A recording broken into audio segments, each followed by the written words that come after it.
سعید دانیالی هم ملقب شدیم به دنی دانیالی. از نظر رزومه تمام تلاشمو داشتم از همون ابتدایی که توی سالن فعالیت میکردم تا الان که پشت بار دارم فعالیت میکنم، تحصیلات درستی رو توی این حوزه داشته باشم و تا الان که تونستم به عنوان میکسولوژیست کار کنم. دوره‌های EBS، مستر کلاس و تشریفات و تیم مسترز کاپ رو داشتم. علاوه بر اون رشد پیشرفته رو تونستم بگذرونم و در کنارش علاوه بر شیفت های متداولی که داشتم توی سالهای قبل، الان تونستم راه اندازی خوبی داشته باشم، بخش میکسولوژی رو قوی تر ادامه بدم و به طعم‌سازی و اون خواسته شخصی خودم بیشتر برسم.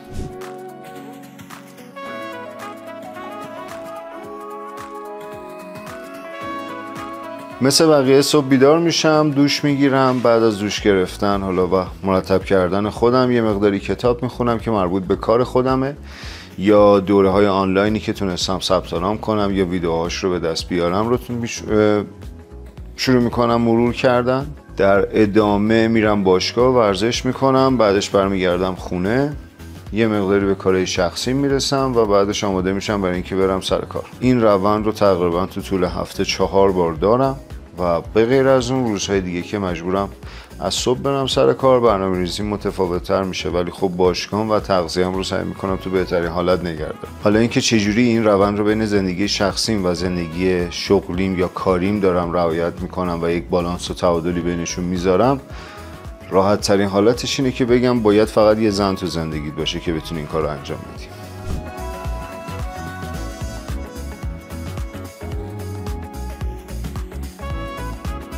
من شغل قبلی دستگاه امنیتی آتش نشانی بود. سیستم کوهنشینز فایر و آلارم سیستم رو داشتیم. فوق‌العاده جذاب، پر استرس و پر خطر به حساب می اومد و بیس کار من با برق بود. اما کم کم با جدا شدن از سیستم صنعتی و این سبک کاری و در کنارش آشپزی های مختلف، دیدن ویدیوها که صادقانه اگه بگم دیدن کارتون رتتایی خیلی بیشتر از همه این پروسه ها به من کمک کرد. علاقه‌مند شدم و با پیشنهاد یکی از دوستان وارد کافه شدم. من یه پاتوقی داشتم، یه کافه پاتوق داشتم و اونجا دوستی بود صاحب اون مجموعه که گفت تو خوب صحبت میکنی، هر وقت اومدی اینجا با مشتری من گرم بگیر و این باعث شد من کم کم وارد کار کافه شدم.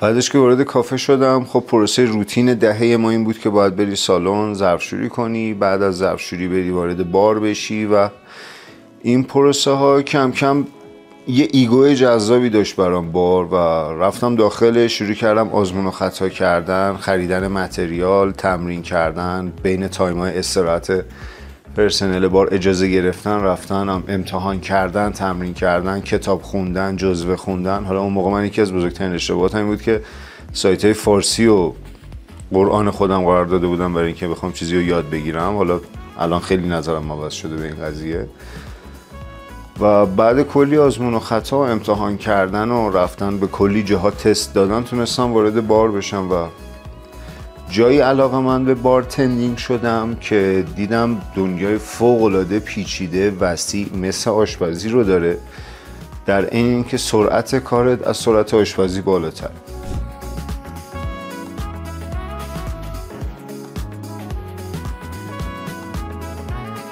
یه خاطره خیلی تلخ دارم، تقریبا غرور شکستن رو حس کردم یا چند ساعت ویدیو دیدن توی یوتیوب، تمرین کردن توی خونه.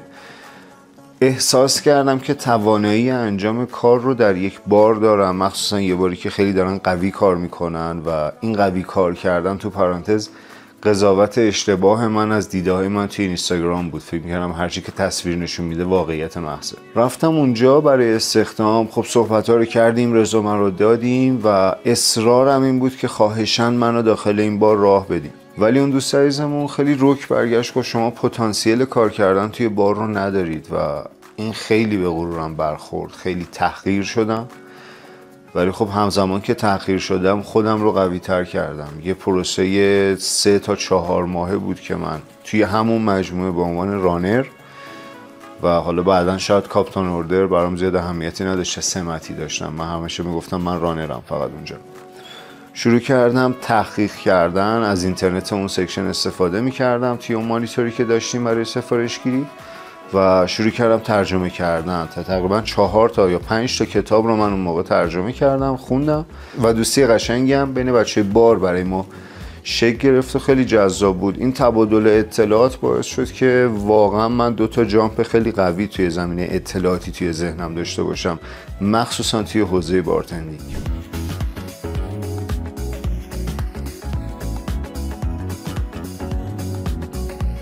یه پارامتری داریم که میگن ما الهام میگیریم. ما اصلا نمیتونیم الهامی رو از خارج از زندگی خودمون بگیریم، اصلا امکان نداره این موضوع، چون تجربهش نکردیم. این از نظر فیزیولوژی هم کاملا اثبات شده است، از نظر زیست انسان کاملا اثبات شده است و ما در ذات خودمون داریم با الهامگیری از طعم‌هایی که در گذشته خاطراتمون داشتیم میایم تغییر شکل یا تغییر ظاهری رو در سیستم سرومون ایجاد میکنیم. این میشه ذات کلی و حالا اومدیم این رو با اسمهایی مثل کانسپت سازی آمیخته کردیم، ترکیب کردیم و داریم ارائهش میدیم.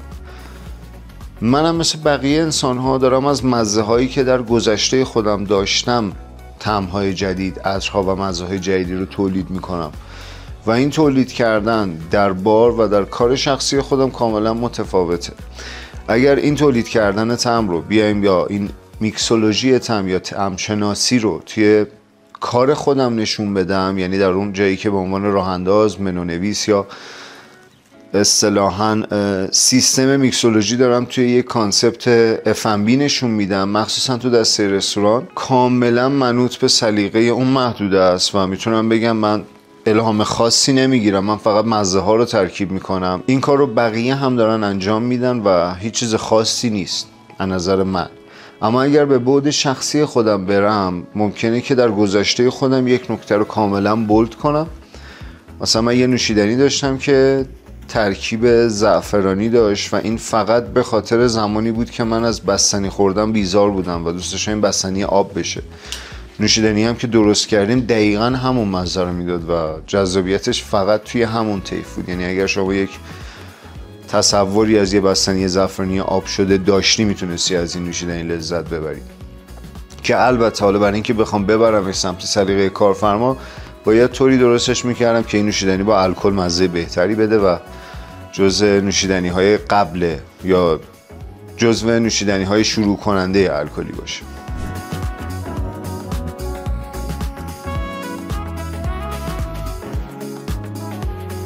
الان فقط قیمت متاسفانه، ولی داستان پشت محصولی که داری میگی، بعضی از برندها داستان جذابی دارن. مثلا مونین علاوه بر این که اکونومی برامون جا افتاده بهترینه، این صادقانه توی همه طعم‌ها ممکنه صدق نکنه. مضاف بر این که خب داستان جذاب مونین هم به این میتونم اشاره کنم که توی جنگ جهانی اول یا دوم اصلا تولید سیروپ رو گذاشت کنار و شروع کرد به تولید آبجو فقط برای اینکه بقای خودش رو حفظ کنه. یا فبری اومد با اقتباس از همسرش آمارنا رو تولید کرد، اون کوزه خاص رو توی جشن 100 ساله خودش تولید کرد و عرضه کرد و اصلا نماد کلاسیک مدرن خود فبری شده.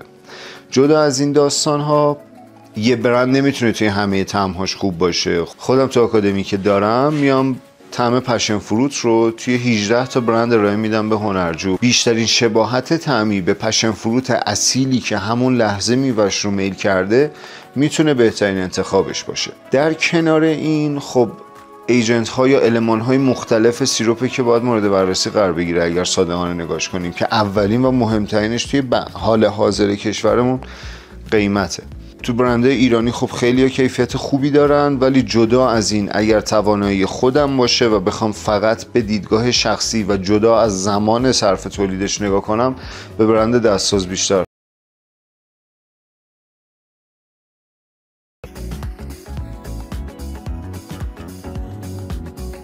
منوی ما داره تعیین میکنه که اصلا این مواد اولیه یا مواد اولیه پایمون به چه حالتیه. حالا ما توی ایران خب بحث الکل رو نداریم، این یه طیف گسترده جذابی که صادقانه اگه بهش نگاه کنیم الان رو به کاهشه رو نداریم و به جاش اومدیم سیروپ ها رو داریم. یعنی شما دسته الکلیک ها که حالا لیکور ها میشن، کوردیال ها میشن، اسپریت میشن، آدر اسپریت و فرمنتد یا مدل‌های دیگر رو داریم به کنار نداریم و به جاش فقط داریم از سیروپ و اسکواش استفاده میکنیم. به خاطر اینکه این حجم شیرینی بالا و طعم دهنده بالا رو داریم، مسلما میایم پارادوکس طعمیش که ترشی لیمو رو داریم. پس میتونیم بگیم پایه ترین چیزی که توی هر بار باید وجود داشته باشه لیموه. علاوه بر این باقی متریال که میشه متریال پایمون با توجه به منومون داره استفاده میشه و همیشه خریداری میشه. جدا از این خودم شخصا علاقه دارم همیشه یک آیتمی رو مضاف بر منو همیشه ارائه بدم و این منوط به وقتیه که سیستم حسابداری یه مجموعه دست ما رو کاملا باز بذاره.